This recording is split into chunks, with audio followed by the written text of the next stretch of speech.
is your choice to feel that way. You always have a decision for how you are going to feel in life, and stress is no exception to that.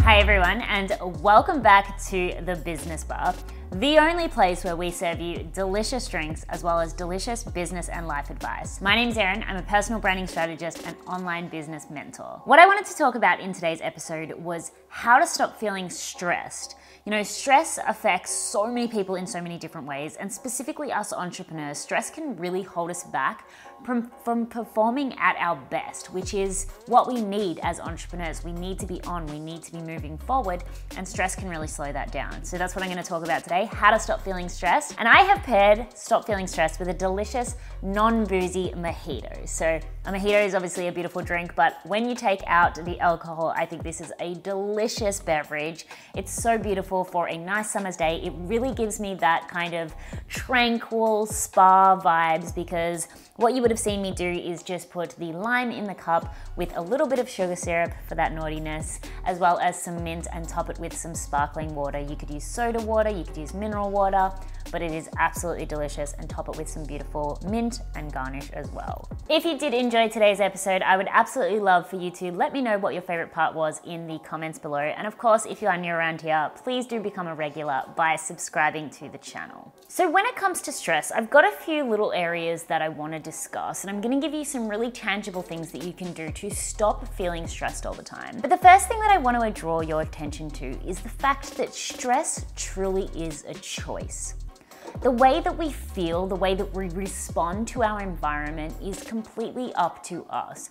All of the things that trigger stress in our environment, the way that we choose to react to them is going to have different physiological responses within our body. Now let's take the classic example of road rage. If you approach a road rage situation with, anger, with hatred, with stress, with fury, when somebody cuts you off, that is going to create certain physiological responses in your body. It's going to increase cortisol, it's going to raise that stress hormone, and you're going to feel really shitty. Whereas if somebody cut you off, and you could even make up a story in your mind to have compassion towards that person. Maybe they're trying to get to the hospital for their pregnant wife. Maybe they are running really late for a job interview that is their dream job. If you create a story in your mind to allow you to have compassion, then you're choosing to look at the situation in a different way, and you are choosing to avoid stress. Now, this can be applied to any areas of our life, whether it is our children are stressing us out, whether it is our job that is stressing us out. It's all about perception and the way that we choose to approach certain situations. If as many of us are entrepreneurs, if our website crashes, if our technology fails us, we can either be like, this, stress out because technology sucks, I suck, this sucks, I'm so stressed, I'm so angry.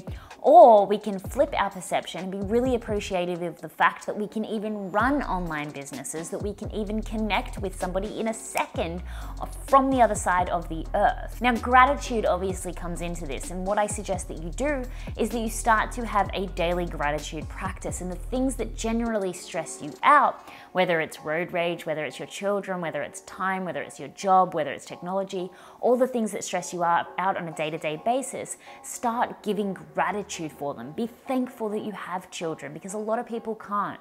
Be thankful that you have connectivity, because a lot of people don't. Be thankful that you have a job, because a lot of people don't have one. So really, really starting to change your perception and understand that if you're perpetually feeling stressed, it is your choice to feel that way. You always have a decision for how you are going to feel in life, and stress is no exception to that. Something that's also really important to note here is that stress, long-term stress, has very negative effects on us. It is a physiological response. As much as it feels like it's happening up here, it has certain chemicals and hormones that are affected by our thoughts when we are feeling stress. And we know now that stress is one of the primary sources of today's really perpetual diseases. So, a lot of people having heart attacks, having serious diseases that are terminal. Stress is a leading cause of that. And as much as we don't like to admit, at the end of the day, it's our choice to feel that way. So that's very heavy and it's very hard to accept. But the sooner you start thinking about that in from that respect, the more empowered you are to make a different decision and to choose a different perspective in the situations that make you stressed. Something that is also really important to recognize when it comes to stress and when you are trying to stop feeling stressed is that society and our status quo, our environment, has trained us to connect on stress. And what I mean by this is, you know, when we catch up with someone that we haven't seen in ages, or when we catch up with our friends for coffee, generally the conversation will go something like, hey, how you been? Oh my God, my job's stressing me out. You know, my boss is being an asshole. My kids are stressing me out. We're just trained to respond to each other by connecting and finding commonality between our life stresses. You know, when we go for coffee and somebody says, oh, I'm so stressed because of my job, and the other person says, I'm so stressed because of my kids, and then someone comes in and goes, I'm actually feeling freaking amazing today. Actually, I'm not stressed at all. You know, I feel really good.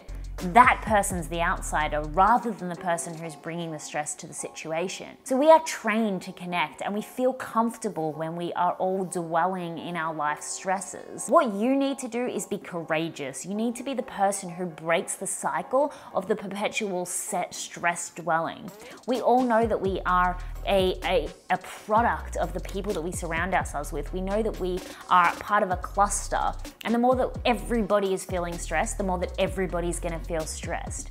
So sometimes it just takes for you to set an example. It takes you to choose not to feel stressed and then to be that example to the people around you and change the societal norm of feeling stressed to actually the societal norm to be feeling good, which is our natural human right. Which brings me to my next point that will really help you to stop feeling stressed, and that is to disconnect.